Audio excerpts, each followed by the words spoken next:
U rasmni ko'rsanglar, odam daraxtni yonyapti, tagiga suv quyapti.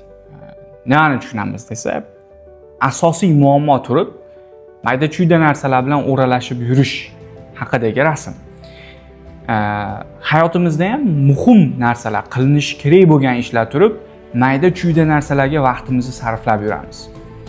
Aynan shu tufayli biz o'ylaymizki, vaqt yetmayapti deb. Vaqt yetadi. Hamma narsa uchun vaqtimiz yetadi. Muhimi prioritetlarni to'g'irlash, ya'ni siz uchun muhim narsa nimaligini oldiga qo'yib olishingiz kerak.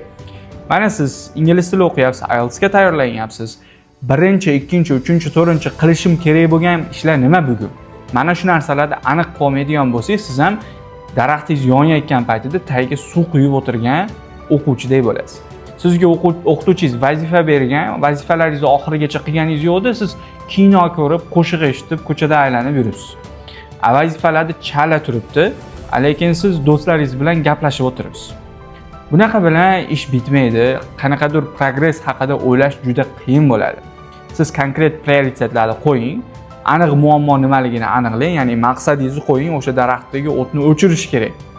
Oiladagi muammolarni hal qilish kerak, o'sha finansiy muammolar bor bo'ladigan bo'lsa, qanaqadir qarzlar bor bo'lsa, o'shalarni to'lash kerak. O'sha muammoni o'ylang, yordam berishim kerak uydagilarga.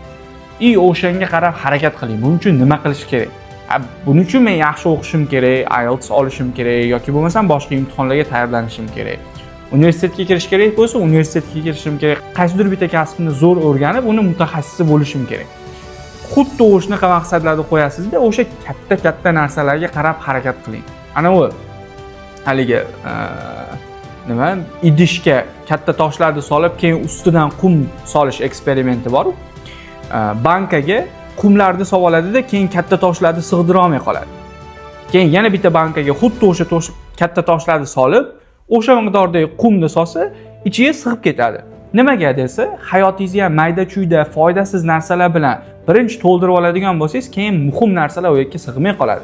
Kuningizni keraksiz narsalar bilan to'ldirib oladigan bo'lsangiz, katta qarorlar qilish, muhim ishlarni bajarish uchun vaqtingiz qolmay qoladi.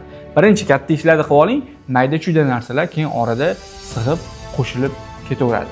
Xullas, muhim narsalar nimaligini aniqlab oling va o'sha narsalarni ketma-ketlikda 1 2 3 4 qilishda davom eting.